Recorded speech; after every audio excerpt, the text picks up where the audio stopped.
Pues Atolón es una firma de servicios jurídicos alternativos. Es un nuevo modelo de negocio que surgió hace unos 15 o 20 años en Estados Unidos, pero en Europa lleva poco tiempo, escasamente entre 5 y 7 años más o menos. Y en España aún menos, lleva unos 3 años aproximadamente. Nosotros, ¿qué quiere decir esto de firmas servicios jurídicos alternativos? Pues nosotros estamos dentro de una categoría, dentro de estos ALSP, que es la sigla en inglés. La categoría es de servicios jurídicos a empresas, ¿vale? Básicamente dirigido a tamaño mediano y grande y por proyectos, trabajamos por proyectos con abogados de primer nivel. Básicamente aportamos talento de abogacía y trabajamos por proyectos. Perfecto. Además, eso supongo que la tecnología, porque trabajáis de la mano de la tecnología, os hará ser más competitivos, ¿verdad? Sí, básicamente nosotros trabajamos en una plataforma tecnológica. Esto nos permite mucha más eficiencia en el servicio y eso nos da ese valor añadido. Pero lo principal es trabajar con el talento jurídico de primer nivel. ¿Esto qué quiere decir? Básicamente son abogados que han estado en despachos de tamaño mediano y grande, básicamente de derecho a los negocios. Por poner un ejemplo para que lo entendamos mejor, pues abogados que han estado prestando servicios y han sido empleados en despachos como Cuatro Casas, Garrigues, de este tipo de despachos. Nosotros lo captamos por su talento, pero ya no prestan servicio en esos despachos por alguna razón, ¿no? Porque ya dejaron en su momento ese despacho, por conciliación, por una serie de circunstancias en las cuales ellos ya están por su cuenta, son abogados freelance. Este talento nosotros lo captamos y trabajamos por proyectos con las empresas. Entonces a nosotros nos contratan y proporcionamos este talento a las empresas para trabajar proyectos muy complejos donde la expertise del abogado y la especialización es lo más importante. Pero nosotros además aportamos muchísima flexibilidad y agilidad. Es decir, nos contratan por un proyecto en el concreto y aportamos un equipo de abogados lo más especializado posible. Por ejemplo, imagínate que hay una operación de money donde interviene un abogado mercantilista, pero también el sector en el que se está trabajando es, por ejemplo, energías renovables, ¿no? Pues aportamos también un abogado especialista en regulatorio de energías renovables. Creamos ese equipo muy rápidamente, con mucha agilidad y, por supuesto, con un precio de alguna manera más lógico, entre comillas, y predecible. Lógico, ¿por qué? Básicamente porque nosotros, al ser una estructura descentralizada totalmente, la verdad es que en gastos de estructura no tenemos tanto como otros despachos más tradicionales. Por tanto, eso nos hace más competitivos, más eficientes y podemos proporcionar un presupuesto en la propuesta de honorarios más ajustada. Y eso nos permite, de alguna manera, competir más y conseguir un ahorro también en costes para esa empresa, que también es muy importante desde que, desde que con la anterior crisis de hace 10 años, más la crisis de la pandemia actual, realmente es lo que piden los departamentos financieros a los departamentos jurídicos de las empresas, ¿no? Que los presupuestos jurídicos cada vez sean más controlables, más ajustados, y eso lo conseguimos con precios, intentamos que siempre sean cerrados, ¿vale? Es decir, nos alejamos del precio hora, que es un poco también la problemática en la abogacía de derechos negocios, de servicios para empresas, que el precio hora muchas veces se escapa al final del presupuesto que tienen los departamentos jurídicos. Por tanto, podemos resumir que nuestra diferenciación estriba en mucha tecnología para proporcionar una experiencia de usuario mucho mejor para el cliente de servicios jurídicos de empresa, con comunicación interna entre nuestros abogados y comunicación externa con el cliente y los departamentos jurídicos de esas empresas, mucha flexibilidad, agilidad y rapidez en crear equipos para proporcionar un buen servicio de máxima calidad y afrontar con garantías ese proyecto en el que nos contratan y ese precio cerrado, ¿vale? Intentar alejarnos del precio hora, que también es muy importante para que el riesgo financiero lo tengan controlado y no haya sorpresas. Oh, muy interesante esa deslocalización que comentabas antes, te da mucha más agilidad, te quita costes fijos claro, no sois estos grandes despachos que toda la infraestructura que tienen y que arrastran pues hace que tengan unos costes fijos elevados y que por tanto la minuta del despacho pues también sea elevada. Y creo además que el avance de la sociedad pues, bueno, pues lo permite, ¿no? Porque ya pues, el teletrabajo, el reunirte con un profesional que no tiene que ser el despacho de siempre, las videollamadas, todo eso socialmente ayuda a que pueda darse esa cobertura de negocio a estos modelos deslocalizados. Te quiero preguntar, Carlos, bueno, emprender es difícil, pero creo que emprender en el mundo jurídico es más complicado todavía porque suelen ser mundos muy endogámicos, cerrados, grises, en el cual todavía se tira mucho de la vieja escuela, todo muy académico. ¿Cómo supuso a vosotros este paradigma de romper el mercado, hacer un poco lo que se estaba haciendo en los Estados Unidos y dar el salto a lo tecnológico, pero centrada la pregunta en el mundo jurídico, que es más complicado? O qué respuesta tenéis de estos colaboradores, de estos freelance, cuando les captáis y le vendéis la idea? Cuéntanos un poco, Carlos. Sí, bueno, nosotros nacimos en enero del 2021, del año pasado, es decir, llevamos un año y realmente creo que ha sido un momento ideal, ¿no? Porque en emprender al final el timing es muy importante, ¿no? Es lanzar cuando ya realmente hay cierta acogida del mercado, tanto por parte de la empresa que contrata los servicios jurídicos como por parte de los abogados y el talento que entiende el modelo y ven que pueden participar en él.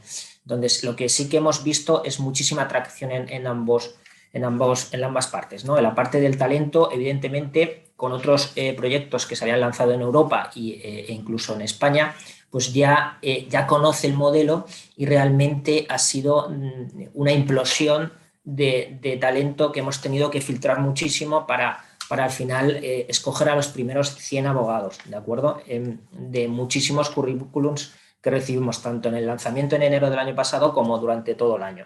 Entonces, al final, esta muy buena acogida ha sido pues básicamente porque ya el modelo se empezaba a conocer y porque hay una necesidad también por parte del talento de trabajar más en remoto, ¿no? Al final la pandemia, como siempre se ha dicho, que ha acelerado todo este proceso, es así, en la abogacía también. El talento ahora, con entidades como la nuestra, pueden trabajar desde cualquier parte y volver a trabajar en proyectos de alto valor añadido, ¿no? Porque este talento que ya no está en gran despacho, ahora, gracias a nuestras entidades, puede seguir trabajando en proyectos que realmente le motiven. Y por otro lado, las empresas igual. Al final ahora la productividad, yo creo que también ha crecido muchísimo en los propios despachos como en las propias empresas. Esas reuniones que se perdían muchísimo tiempo en desplazamientos y en las propias reuniones, pues ahora en una mañana puedes realizar 2 o 3 reuniones con clientes y ser muy productivos en esa reunión, por ejemplo en compliance, ¿no? En compliance, por ejemplo, en regulatorio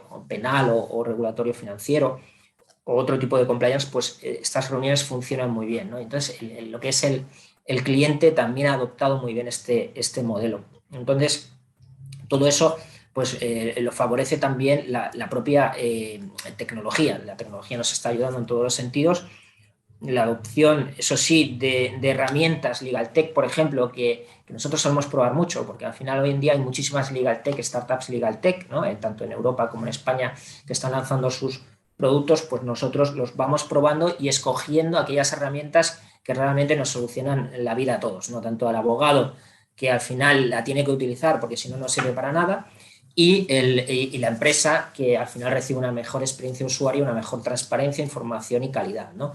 Al final, yo creo que pues bueno, ha tenido muy buena acogida. Creo que dentro de 5 años la situación será aún mejor para este tipo de entidades, las ALSP. Seremos muchos más, probablemente habrá consolidaciones dentro de 10 años, pero quiere decir que es un modelo que va a más y cada vez se conoce más, y yo creo que tiene todo el sentido relacionado también con la flexibilidad, por ejemplo, de la propia profesión de la abogacía, que siempre ha sido muy liberal. Y ha sido ¿no? siempre ha sido muy por trabajo por cuenta propia. Y ahora lo que permite la tecnología es trabajar de manera coordinada y en cooperación con otros abogados y aportando cada uno su talento en el proyecto. Pero vamos, que yo creo que tiene muchísimo recorrido a largo plazo también. Carlos, ponme algún ejemplo, que sé que nos están viendo despachos, de esas herramientas Legal Tech, en qué pueden consistir y en qué le pueden ayudar a los despachos. Bueno, la verdad es que nosotros estamos haciendo pruebas mucho, luego lo comentaremos en nuestra propia aceleradora, Atolón Reboot, ¿no? Que ahí es donde hacemos muchas pruebas con las herramientas Legal Tech que nos permiten de alguna manera primero probar ahí, que luego comentamos esta aceleradora donde estamos lanzando otro tipo de proyectos dentro del grupo. Ahí realizamos pruebas para luego si esas encajan en otros modelos de negocio del sector jurídico, encajan también para empresas de tamaño mediano y grande, luego las subimos también a Tolón. Pero básicamente son muchas herramientas de comunicación interna, de llegar, por ejemplo, a lo que es la gestión, no la típica gestión documental del propio despacho de abogados donde tienen sus expedientes, ni tampoco su CRM, sino conseguir la experiencia de usuario de que al cliente le llegue esa información, obtener esa información para operaciones de money o para operaciones o incluso para rondas de financiación de startups, asesoramiento jurídico me refiero. Pues hay una herramienta, por ejemplo, que utilizamos y que nos parece sensacional y que yo creo que irá más porque los chicos lo están haciendo muy bien y creo que están dando muchísimas soluciones. Es una Legal Tech que se llama Parallel, que en su día creo que nació en la aceleradora de Cuatro Casas, y esta la estamos utilizando mucho para un proyecto en concreto del grupo Atolón y que ahora también tiene sentido que lo utilizamos, que se puede utilizar en operaciones, por ejemplo, de money de Atolón. Luego también utilizamos muchas herramientas que realmente yo creo que mucha startup está utilizando. Por ejemplo, comunicación interna, evidentemente estamos trabajando muchísimo con Slack, ¿no? Porque al final es una comodidad absoluta, una comunicación interna realmente que se usa, ¿no? Porque lo importante es que el abogado, los compañeros del despacho, abogados, staff, personal, todos lo utilizamos, ¿no? Y como tenemos una comunicación muy horizontal, ¿vale? Porque no somos totalmente antijerárquicos como cualquier despacho tradicional de derecho a los negocios, pues una herramienta como Slack, bueno, para mí me parece sensacional y la llevo utilizando muchos años también con otros proyectos. Aparte de eso, bueno, pues trabajamos también con Cleos, pero esto es un tema más jurídico, Trello también para trabajar con proyectos. Al final, fíjate que son herramientas que normalmente muchas startups ya utilizan en su día a día, pues Trello para trabajar con proyectos y visualizar cómo va un proyecto, pues Slack para esa comunicación interna, Parallel sí que es más nuevo, la utilizamos para obtener información del cliente, y que esa información pues vayamos visualizando que se va completando, es decir, así una serie vamos probando muchísimo hasta que realmente la utilicemos, que es lo importante, ¿vale? Es decir, tanto el cliente como el abogado, y para conseguir esa herramienta hay que probarla mucho y que realmente veamos que se está utilizando, porque si no, si le complicamos la vida al abogado tampoco la va a acabar utilizando y no va a tener ningún sentido. También hemos rechazado otras que hemos probado y que no ha funcionado. Entiendo perfectamente, pero es verdad, y en esto quiero incidir, porque es una de las cuestiones que nosotros enseñamos e insistimos mucho a nuestros alumnos. Aparte de que les hablamos del mínimo producto viable y, lógicamente, cuando pruebas una herramienta tienes que utilizar esa lógica de, bueno, pues utilizarla y enseguida chequearla y testearla para ver si tiene esa aceptación que tú dices, pero sobre todo quiero poner el foco en la automatización. Es decir, la automatización de tareas creo que es algo fundamental que todas las compañías deberían de tener implantado, pero es que un despacho también que se automatice una tarea en el sentido de que cuando llega una resolución judicial, una providencia, un decreto, automáticamente se genere una tarea al abogado o incluso se genere un aviso al cliente. Todo eso yo creo que es vital para precisamente eso que tú has dicho antes y que nosotros también comentamos en el curso, que es la experiencia de cliente, que ayuda a fidelizar la cartera, que el cliente se sienta en todo momento pues chequeado, supervisado, que el abogado está al día de todo. Bueno, todos sabemos, los que nos hemos dedicado a la abogacía, lo que supone llevar un expediente jurídico, la atención que te requiere, la dedicación que te requiere, y muchas veces no tienes tiempo material para tareas administrativas que las puedes automatizar. Entonces, supongo que coincidirás conmigo en esta parte de utilizar herramientas que me lleven a la automatización de tareas. Sí, por ejemplo, estamos haciendo muchas pruebas en uno de los proyectos que hemos lanzado en la aceleradora que se llama Debify, ¿no? Debify es una startup que gestiona el tema de la ley de segunda oportunidad, ¿no? Gestión de deuda de particulares. Entonces, ahí el volumen de clientes es muy elevado y la gestión de procedimientos es bastante estándar, pero es, bueno, que eso permite automatizarlo, ¿no? Entonces, ahí hay diferentes fases y ahí estamos trabajando muchísimo los procesos, como tú dices, ¿no? Pues creando esas tareas para los abogados o para la parte extrajudicial y luego la comunicación con el cliente, porque al final el problema que ha habido siempre en la abogacía, en este caso el target de cliente es diferente, es particular, ¿no? Es como Atolón, que es para empresa mediana y grande y startup en crecimiento.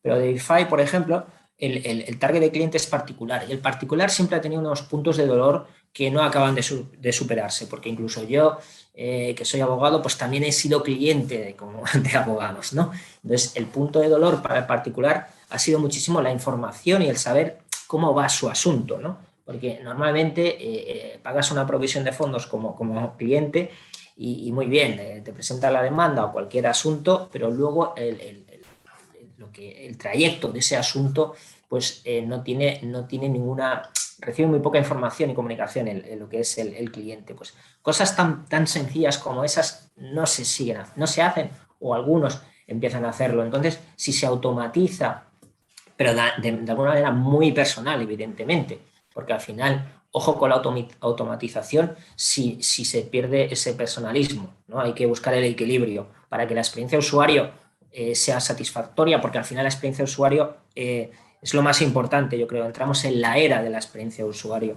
en este caso de servicios jurídicos. Por tanto, estamos trabajando muchísimo en la aceleradora en temas de automatización de procesos con mucha personalización, ¿de acuerdo? Y eso nos permite pues, mejorar la experiencia de usuario y luego la recomendación, que al final el cliente satisfecho te recomienda y es la mejor conversión en los KPIs, en las métricas de cualquier startup o empresa, incluso empresa de servicios jurídicos, es que el cliente recomendado convierte mejor, es decir, que te acaba contratando muchísimo más. Sí, los famosos ¿cómo va mi tema? Que todos hemos sufrido. Sí. Y que además ocupan gran parte del tráfico de las llamadas telefónicas, ¿no? La llamada del cliente, oye, te llamo para ver cómo va mi tema. Bueno, eso es un sufrimiento para el abogado. Bien, te quiero preguntar por la aceleradora. No es normal que un despacho jurídico tenga una aceleradora. ¿Cómo surge esta idea? ¿En qué consiste? ¿Qué proyectos tenéis? Cuéntanos un poco. Bueno, un poco a modo de resumen, para ver un poco el histórico, el porqué de esto, a ver, un poco me voy atrás, ¿no? En lo que es un poco mi trayecto como emprendedor y como abogado. Al final, yo llevo 20 años de experiencia como abogado. Lo que pasa es que ya en una primera etapa ya lancé mis propios proyectos en el sector legal hace muchísimos años. Incluso cuando estaba estudiando en la carrera, lancé en el año 99, cuando todavía no había estallado la crisis.com, lancé un proyecto que se llamaba abogadogratuito.com. Fue muy curioso porque era cuando teníamos unas webs bastante prehistóricas, ¿no? Pero tuvo su triunfo en 3 meses, duró 3 meses, ahora explico el porqué, pero tuvo muchísimo sentido y una recepción muy potente para aquel que tenía internet en aquella época. Había incluso revistas sobre páginas web y salimos en alguna revista de aquellas, pero recibí un burofax a los 3 meses de lanzar aquel proyecto en el 99 en la universidad diciendo, una abogada me decía que retirase esa web porque estaba haciendo competencia desleal, ¿vale? En el 99. Entonces, inmediatamente me asusté porque era estudiante, la retiré pensando en que algún día incluso no podría ni ejercer de abogado. Básicamente, fíjate cómo han cambiado los tiempos, ¿no? Desde el 99 ahora, que ahora entras en Google y ves toda la información gratuita y no hay problema, ¿no? De lo que es contenido jurídico para solucionar cuestiones. Lo que creamos nosotros como estudiantes en aquella época era informando bien que éramos estudiantes, intentar solventar en la medida de nuestras posibilidades cualquier consulta de día a día, ¿no? Pero bueno, duró 3 meses y ya está. A partir de ahí lancé mis propios proyectos, pero de firma de despacho normal, mercantil, y luego al cabo de 10 años lancé una boutique muy de internet y de asesoramiento a startups muy inicial. Estamos hablando del año 2011-2012, cuando todavía no había implosionado lo que es el sector startup en España, porque ya empezó a implosionar en 13, 14, 15. Lanzamos una boutique de asesoramiento a startups, ¿no? Básicamente rondas de financiación, temas de inversores, propiedad intelectual y tecnológico.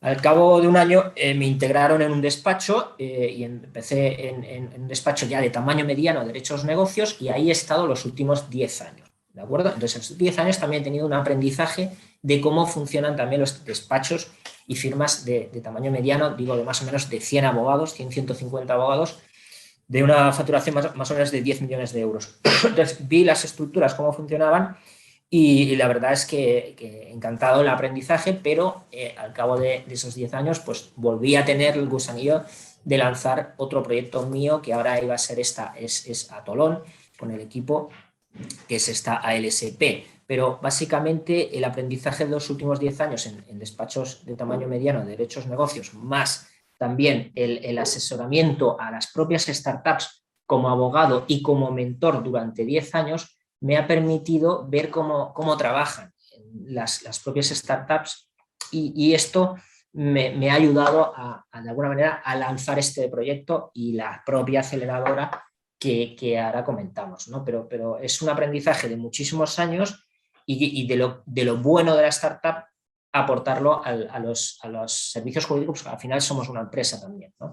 Entonces, de alguna manera, podemos innovar muchísimo y esas herramientas y ese aprendizaje del mundo startup, pues aportarlo al mundo del derecho. Entonces, el tema de la aceleradora básicamente es de proyectos ALSP, y lo que buscamos es lanzar productos y servicios de manera muy rápida, evidentemente, como cualquier aceleradora, con proyectos internos, creados con equipos internos y colaboraciones con emprendedores que quieran, de alguna manera, estar respaldados por nosotros y que podamos conjuntamente lanzar algo, ¿de acuerdo? Entonces, los primeros 2 proyectos han sido nacidos dentro han nacido en la aceleradora, y son Debify y Nevo, ¿vale? Debify, que es el tema de gestión de deuda y segunda oportunidad, con más de 500 clientes ya en el primer año, que está yendo muy bien y estamos aprendiendo muchísimo.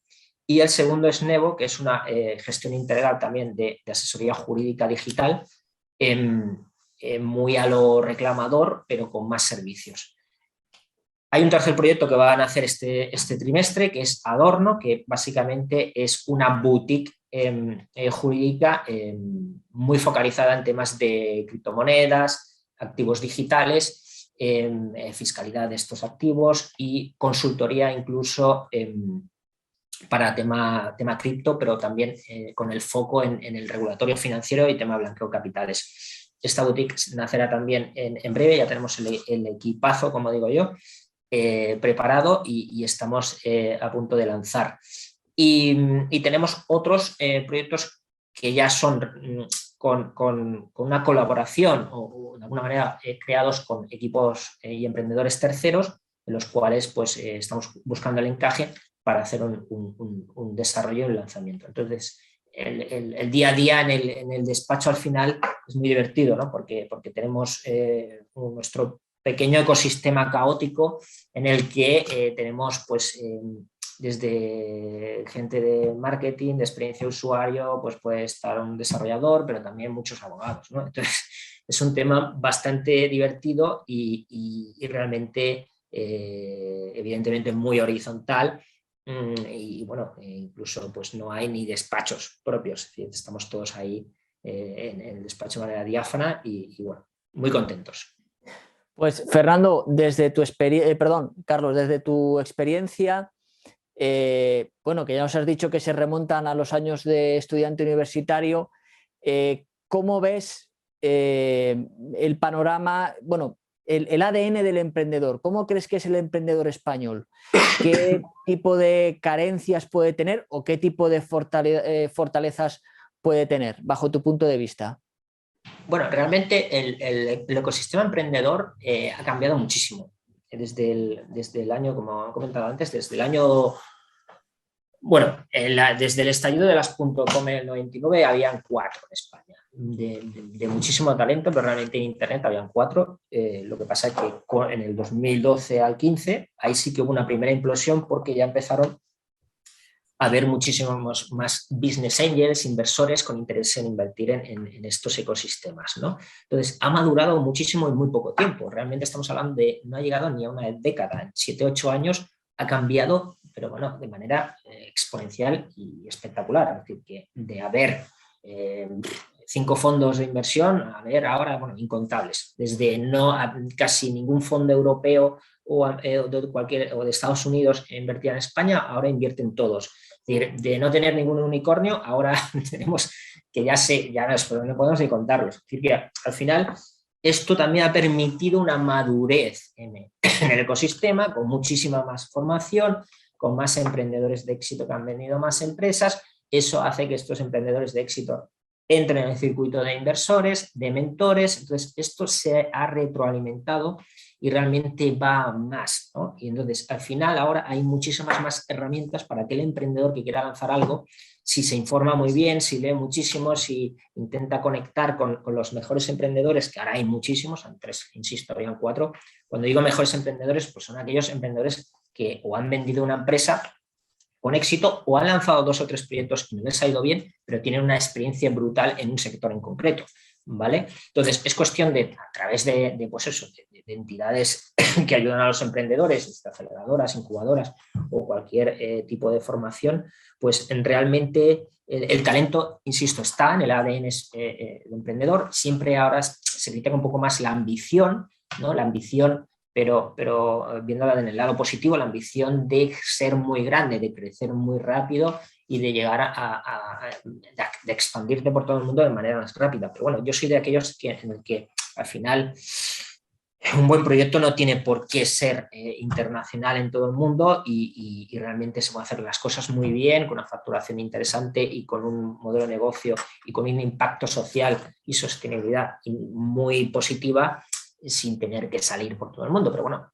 hay algunos que critican que le falta un poquito más de ambición. Pero por otro lado, mi recomendación es eso. Al final es el ADN del emprendedor ya está, ¿no? Es decir, el emprendedor español. Al final es ese talento, esa pasión, esa perseverancia, ese conocimiento. Al final lo tenemos todo, ¿no? Y ya no para triunfar, ya estamos triunfando, ¿no? Es decir, hay muchísimos proyectos ya que son globales y lo estamos haciendo súper bien, ¿verdad?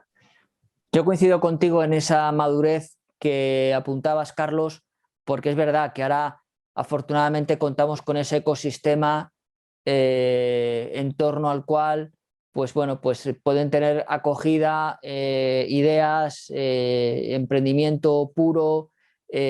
Bueno, cuéntanos, Carlos, si tuvieras enfrente a nuestros alumnos, a un grupo de jóvenes estudiantes que quieren emprender, ¿qué consejos les darías? Pues mira, depende si es emprender en el sector jurídico o emprender en cualquier otra cosa, ¿vale? Ahora especifico en el sector jurídico. Si es emprender en el sector jurídico, también desgloso si es una legal tech digital, ¿no?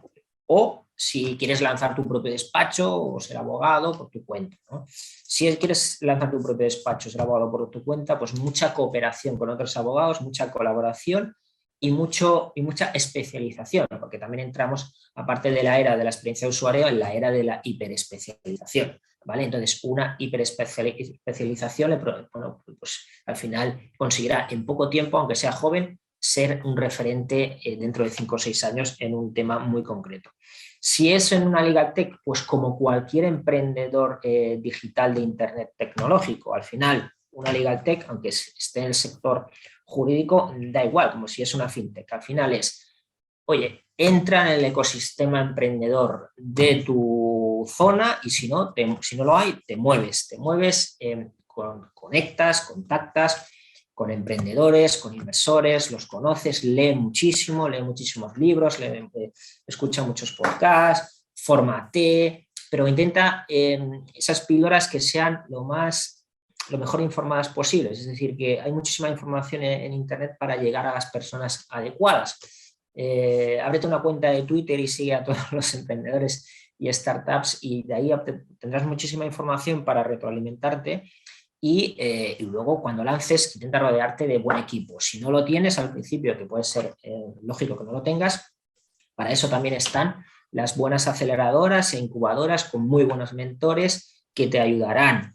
Es decir, lo tienes todo, tienes todas las herramientas para llegar a ellas, es muy fácil llegar, pero también tienes que tener muchísima curiosidad, ¿no? Una pasión muy importante por el sector donde quieras lanzar, mucho conocimiento. Yo soy de los que pienso que a veces ahí están los venture builders, ¿no? Que te dan la idea ya hecha, ¿no? Y te dice, oye, ponte aquí y lanza esta idea que ya la tenemos validada, ¿no?